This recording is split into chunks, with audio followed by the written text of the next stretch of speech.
Six p.m. Pakistan Standard Time. Assalamu alaikum. This is Radio Pakistan. The news read by Aisha Nayab. First, the headlines. Caretaker Prime Minister will participate in COP28 conference kicked off in Dubai today. President has called for enhancing cooperation with World Health Organization to overcome health challenges in country. Information Minister has underlined need for reforms in state broadcasters. Chief of Naval Staff has expressed resolve to effectively thwart any aggression against Pakistan. Special Assistant on Human Rights says the Indian military is involved in genocide of Muslims in illegally occupied Jammu and Kashmir. Truce has been extended for another day in Gaza. And now the news in detail. United Nations COP28 conference on climate change has kicked off in Dubai. About 180 heads of states and thousands of delegates from around the globe are participating in the event. The conference will continue till 12th of next month. At the outset of the conference, COP27 President Samir Chokre handed over the charge of COP28. President Sultan Ahmed Al Jaber, caretaker Prime Minister Anwarul Haq Kakar, is also in Dubai to attend the COP28 conference. He will also attend the summit tomorrow and Saturday. President Dr. Arif Alvi has called for further enhancing partnership with World Health Organization to overcome various health challenges being faced by the country. He expressed these views while talking to the outgoing country WHO Director Dr. Palitha Mahipala, who called on him in Islamabad today.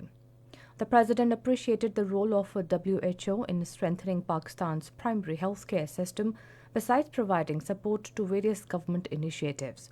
He emphasized the need for creating awareness about the importance of mental health and early counseling at the household level.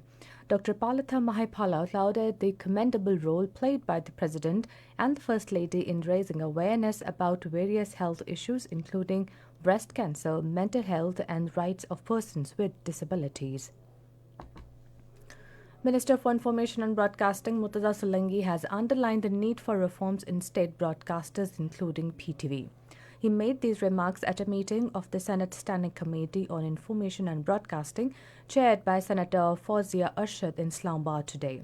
The Information Minister invited all parties to discuss the reform program of state media. Chief of the Naval Staff Admiral Naveed Ashraf has emphasized maintaining combat readiness to effectively thwart any aggression against Pakistan. He was chairing the Command and Staff Conference of Pakistan Navy, concluded in Islamabad today. Naval chiefs lauded the initiatives for capability development through emerging technologies. He expressed confidence in Pakistan Navy's high state of operational preparedness to meet maritime challenges and safeguard maritime frontiers of the country. The conference discussed matters related to national security, geostrategic affairs, combat readiness, and training of troops. Pakistan Ambassador to Kuwait Malik Mohammad Farooq says Pakistan and Kuwait are keen to strengthen bilateral relationship in multiple fields. In an exclusive interview with PTV News, he also expressed his satisfaction at close cooperation between the two countries at multilateral fora. The ambassador said both countries are enjoying friendly relations which are rooted in history. He stressed that the two nations' mutual commitment to building a bilateral trade and economic cooperation and regular interaction on regional and international issues are need of hour. This is Radio Pakistan. Thailand will provide scholarships to the youth of Balochistan in 3 major universities. This was revealed by a delegation led by the Council General of Thailand in Karachi, Narut Santrudam, which called in on Balochistan caretaker Chief Minister Mir Ali Mardan Khan Domki in Quetta today. Balochistan Chief Minister welcomed the announcement of the provision of scholarships by the delegation of Thailand. The delegation discussed various matters of mutual interest and enhancing the professional capacity of the teaching staff of universities in the province and youth exchange programs. Prime Minister's Special Assistant on Human Rights, Mashal Hussain Malik, has said Indian military was involved in the genocide of Muslims in illegally occupied Jammu and Kashmir. Addressing a seminar in Islamabad today, she expressed deep concerns over the human rights violations in the held territory. She said people of the occupied valley could never be defeated through oppression and negative tactics like jailing the political leadership. Speaking on the occasion, caretaker Federal Minister for Human Rights Khalil George deplored that India has adopted the same policy in the occupied territory which Israel is following in the Palestine. He said that the main objective of the Bharatiya Janata Party government is to turn the majority of Muslims in Indian illegally occupied Jammu and Kashmir into a minority, but the people of the occupied territory would foil all such nefarious designs of the Modi regime. In Indian illegally occupied Jammu and Kashmir, complete shutdown will be observed tomorrow to protest against posting of a blasphemous video by a non-Kashmiri Hindu student about Hazrat Muhammad Rasulullah Khatamun Nabiyyin sallallahu alaihi wasallam. Call for the shutdown has been given by all parties Hurriyat Conference and supported by other pro-freedom organizations. The shutdown is also aimed at protesting against illegal arrest, booking of students under a draconian law, dismissal of government employees and confiscation of the properties of people in occupied Kashmir. The occupied territory is smearing with anger since Tuesday after a Hindu student studying at the National Institute of Technology, Srinagar, posted a derogatory video clip on social media about Holy Prophet, peace be upon him. The protests by the students of NIT, Amar Singh College and Islamia College in Srinagar have rocked the campuses in the last 3 days.